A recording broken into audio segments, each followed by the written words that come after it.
fellow Ghanaians, my brothers and sisters, allow me to begin by expressing my deepest gratitude to you for your tremendous support, which you expressed overwhelmingly and convincingly at the polls. There's no doubt that Ghanaians from every region of this great nation of ours voted for change. And we did so in both the presidential and parliamentary elections.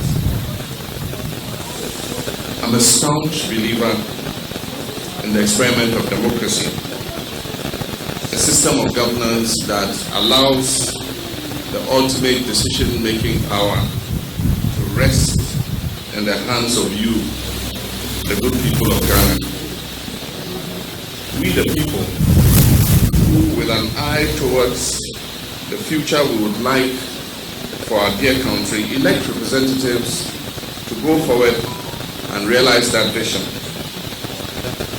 Government serves at the choice, direction, and pleasure of the people of this great nation. And I have had the honor and privilege to serve my country in all levels of government.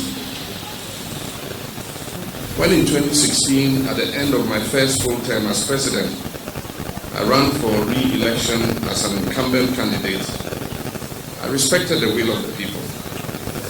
I conceded, I stepped aside, and I set in motion a peaceful transfer of power because I understood that it was the will of the people. And if we are to progress as a nation, if we are to live up to the inheritance of our history, one for which people have paid the ultimate price, the sacred verdict of the people must be respected. It must be protected. It has been my pledge throughout my time of service as a representative to the good people of Ghana to do exactly that. And that is why I stand before you tonight, unwilling to accept the fictionalized results of a flawed election.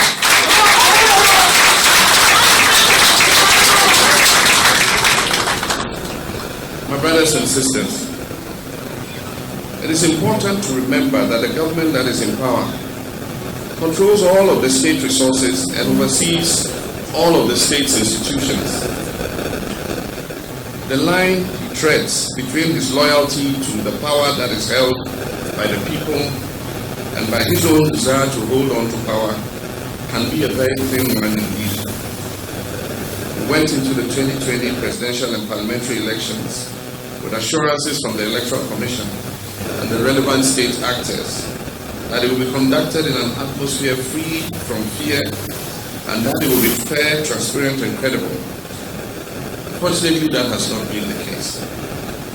What we witnessed across the country from Monday, 7th December 2020, exposed a deliberate plan to manipulate and predetermine the results of the election in favor of the incumbent candidate, Nana Akufo-Addo, who, as so happens, controls all of the state resources and oversees the state institutions. Despite all of the ruling party's inducements, use of monetary enticements, and other such schemes on a scale never before seen in the history of this country, the good people of this country understood what was at stake, and it was clear as the results of the votes that were legally cast that the National Democratic Congress won the presidential and parliamentary.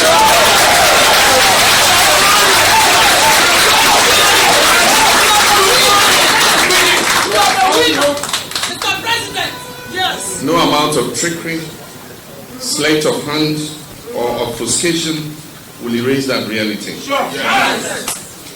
I'm extremely proud of our parliamentary candidates who have earned for themselves the title of giant elephant killers. We went into the parliamentary elections with a deficit of 63 seats. We made up for our 2016 losses, and we're now set to become the majority in Parliament. This historic feat, after only one term, demonstrates the strength of our great party and the strength of the mandate given to us by the good people of Ghana to lead. In respect of the presidential elections, the facts and figures available to us from pink sheets and other evidence that has unfolded across the country indicate that numerous steps have been taken to manipulate the results of the election in favor of the incumbent. This calls into question the credibility of one of our most important institutional pillars of democracy, the Electoral Commission. It is now obvious to many objective minds that the Commission and its chairperson have been used to manipulate results from the various constituencies, and in that process seek to subvert the sovereign will of the Ghanaian people. My brothers and sisters, one matter requires special mention. The use of the military in this election is unprecedented in our history. Armed forces featured heavily as an intimidating measure to reverse election results, and they continue to be used in the same intimidating role to insist on recounts in areas in which the incumbent has lost, while arm-twisting election officers during these supposed recounts. We will not accept anything short of a declaration of the legitimate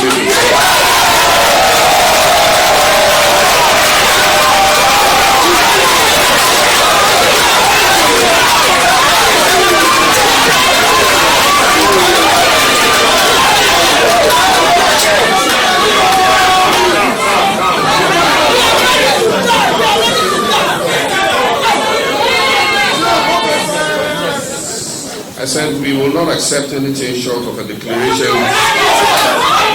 of the legitimate results which point to an NDC parliamentary majority.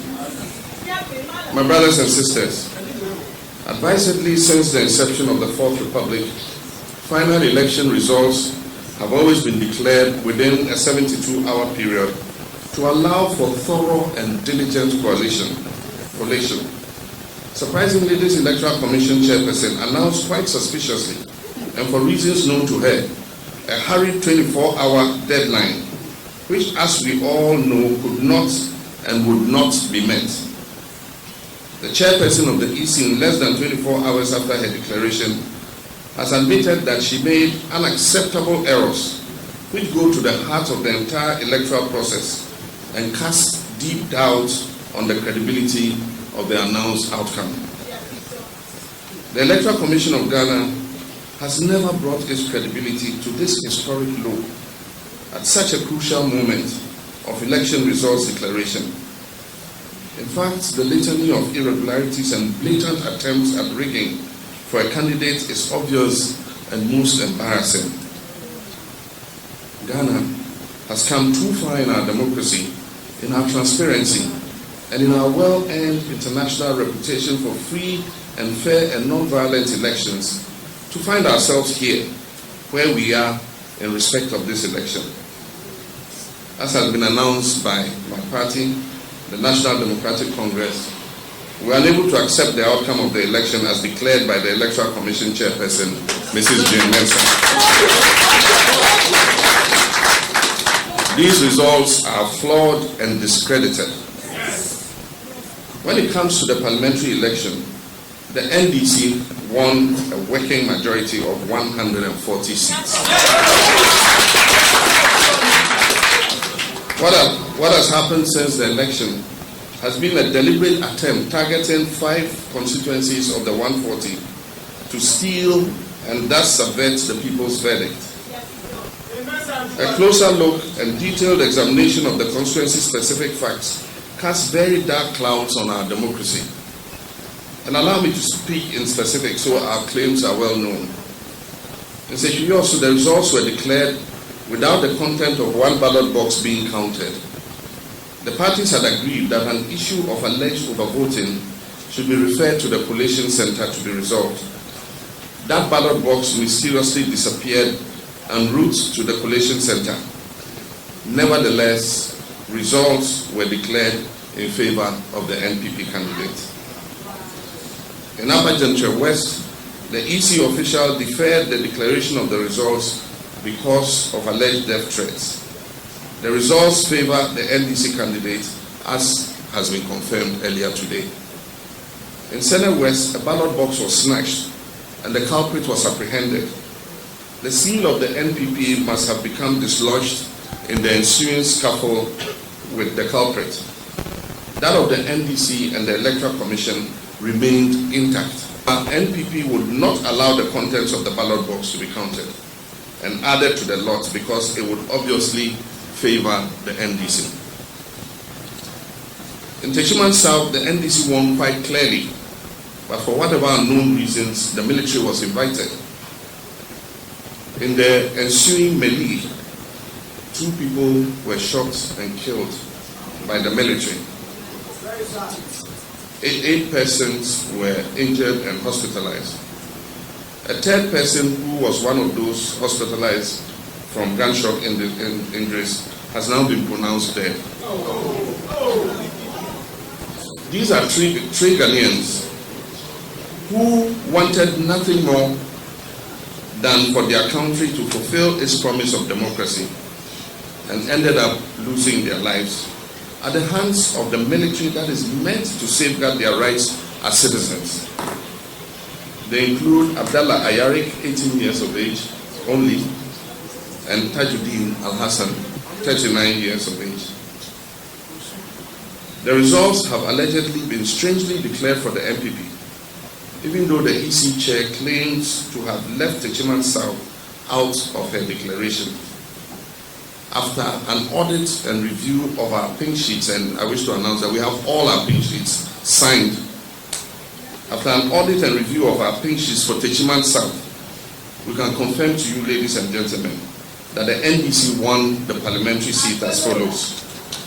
NDC secured 50,417 votes, and NPP secured 49,825 votes. In the Eastern region, the results in the presidential elections, which were collated and signed by all the parties, were not the same ones that were transmitted from the Regional Electoral Commission offices to Accra. The padded figures have since been exposed. The Ashanti region provides fundamental problems that require further investigation and a full electoral forensic audit.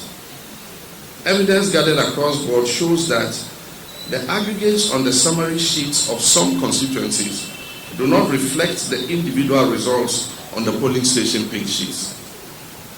You may also recall that prior to the election day, December 7th, there were many incidences where ballot papers printed in favor of candidate Nana Akufo-Addo were found at various locations. In Bantama, for instance, it was noticed that the portion of the pink sheets reserved for recording the number of persons biometrically verified had not been filled on a large number of the pink sheets. When our agent requested for the biometric machine to confirm the recorded results, they were denied access, with the explanation that they were recorded in a book, to which they were also denied access.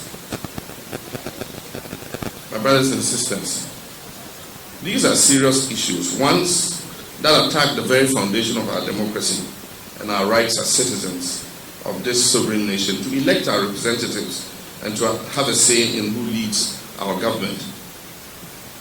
It may interest you to know that since the inception of the Fourth Republic, agents of political parties represented in the collation room go through an agreed settled procedure by which a declaration of final results are made. This involves the production of constituency by constituency results, which are then scrutinized by the agents, and after their consent, the said results are announced. Fortunately, this time round, under this electoral commissioner, Jean Mensah, a different system was adopted, one in which bulk regional results were provided without supportive pink sheet data by which agents could validate the accuracy of the results. Consequently, not a single pink sheet from the constituencies supporting the bulk regional collation was provided. This is in direct violation of Regulation 3 and 44 of the Public Elections Regulation 2020 CI 127. Little wonder that the chairperson managed to obtain a cumulative figure of more than 100% of more than 100% in her declaration. On account of this, my party is confident that what has happened is a violation of the law. It is a violation of due process and therefore tantamount to an illegality. It is also a violation of an understanding we hold dear in this country. The understanding that this is not a dictatorship or a monarchy run by a single family for the benefit of a family.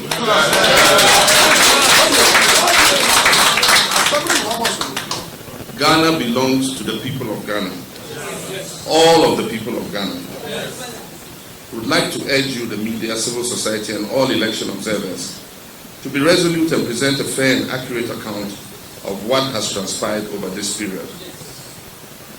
We request of the international community to remain engaged in what is happening in Ghana and take careful note of the current threat that is being waged on our democracy, our freedom, and our way of life. To all the NDC members and those who voted for us, I appeal to you not to be intimidated or cowed to submit to a dishonest process in the face of overwhelming evidence that supports the justness of our cause.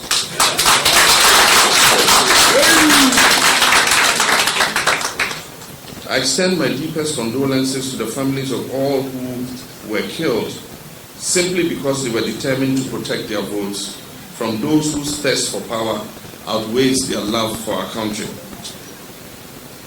And so let us all at this point rise and observe a minute's silence in their honor.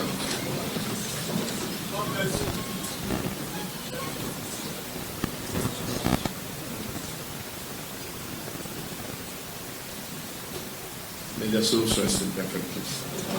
God bless you. My brothers and sisters, I know dark moments like these can make us question our resolve and confidence in the promise and potential of Ghana and our democracy and its institutions. But I choose to be a determined optimist based on my personal articles of faith formed by long service to my country, including service in the high office of president. I urge you all to keep your confidence in Ghana and keep betting on the success of our democracy. This is a test of our ability within this democratic system to rise to the occasion and seek redress, to right all wrongs, to seek justice, to make every vote count, and to respect the sovereign will of the people. And let us not fail this test. Let history look back and be proud of how we united and stood up to fight for the people's fundamental rights to freely elect their leaders, devoid of crude political manipulation. And it is for this reason that my colleagues and I in the NDC will not accept what we know to be a fraudulent outcome of these elections. And we will take all legitimate steps to reverse this travesty of justice.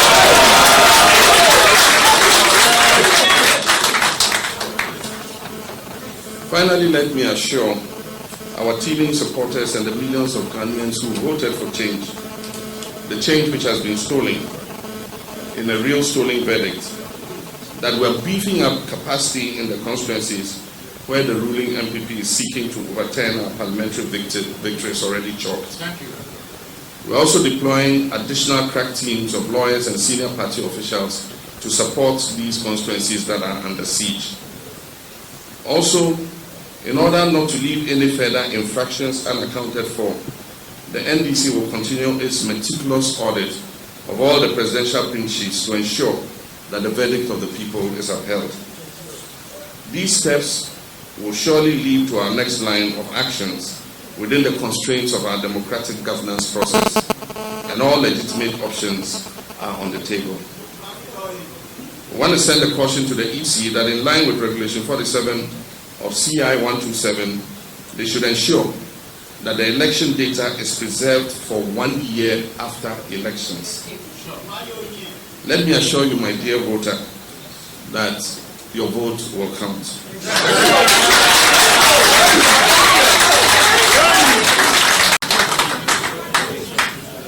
It is said that the voice of the people is the voice of God. And so let us go forth, knowing that God is on our side.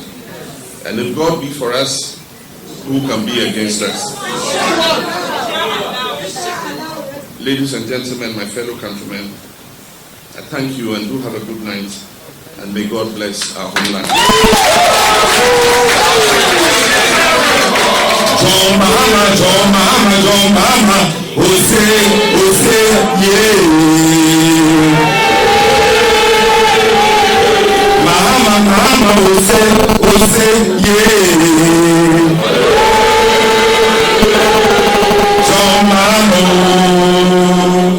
yeah. John Mahama, yeah. The victory of the coming again, and the people sing, John, the victory of the NDC is coming again, and the people sing, John, I say,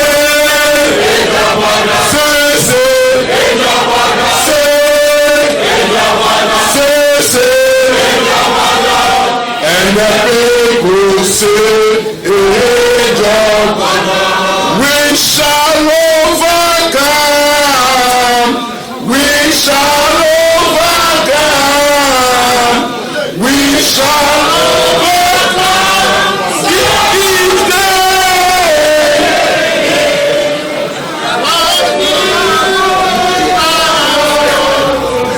Thank you very much, ladies and gentlemen.